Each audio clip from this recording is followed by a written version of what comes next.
The first thin layer of realistic water is in.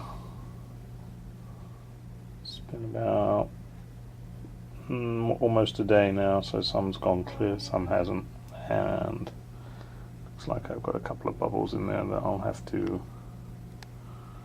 deal with.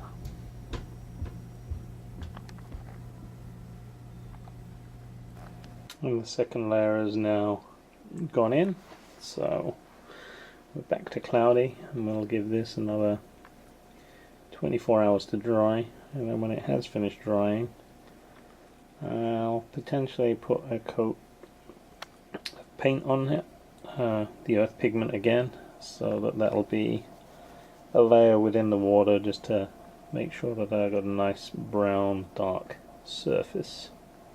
I've been working on the wayside station. It's progressed quite well. It's really an enjoyable model to build, and it really is a lot more three-dimensional than some of the other Metcalfe kits I've built. The wires here show that I have installed a couple of lights inside. They're 1.5 volt bulbs. The bay windows are yet to go on.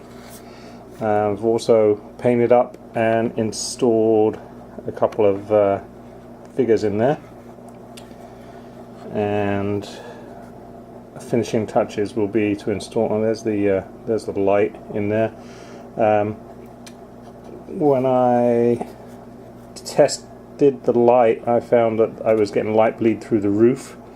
So in here there's just some tin foil. That's my fix du jour for blocking out light bleed. So there's tin foil inside the roof there to keep the light contained. So now I need to put those bay windows on and install the capping stones and the chimney.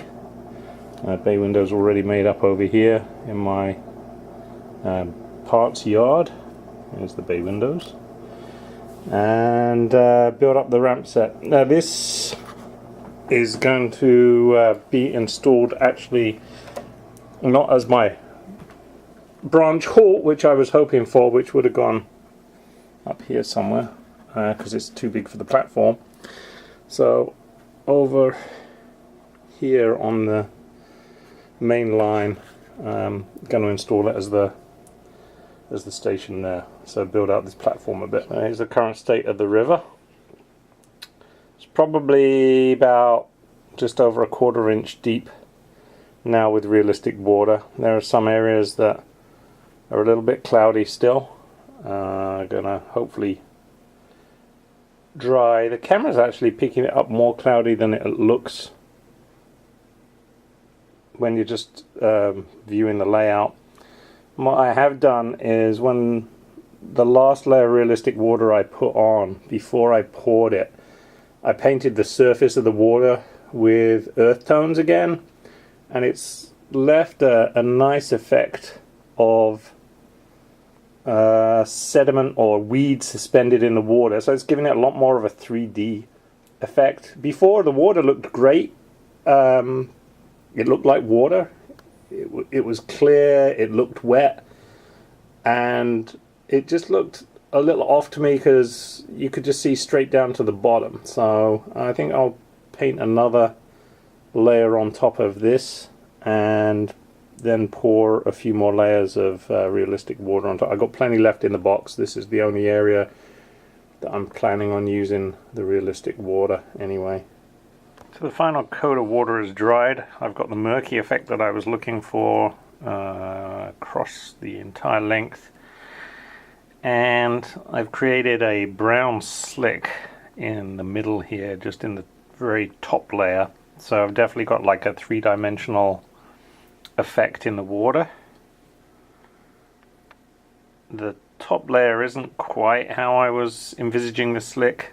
However, I'm done with it. I'm gonna the majority of it's going to be covered over by the bridge anyway. So if we blank this out, sort of like that, it won't show. So in fact, what I'm left with is a little streaky bit at this end, which looks quite effective, and another streaky bit the other side of the bridge, and even that one is going to have a road bridge across like that. So I will move on now to scenicking this. I'm going to start at the back and work my way forward. So I'm going to start back there with a hedge underneath the bridge, right where the shade line is there. It'll go right across, and I'll put a little path at the back there and a bridge to disguise where the water ends at the back. And then I have to build the road bridge there and do the appropriate cutting here to install the tunnel mouth. So that is the next bit of progress we hope to achieve. So the effect we're going for is something a bit like that. It's a roughed in treatment, but gives the impression of it's going to be rough at the back, sort of overgrown. We've got some moss in there, sort of shrubs growing on, different shades, and coming out to sort of lighter, smaller details at the front, which then will blend in to what we've got going on sort of in the hedge arrangement at the top here. That sort of colouring, that's what we're going for.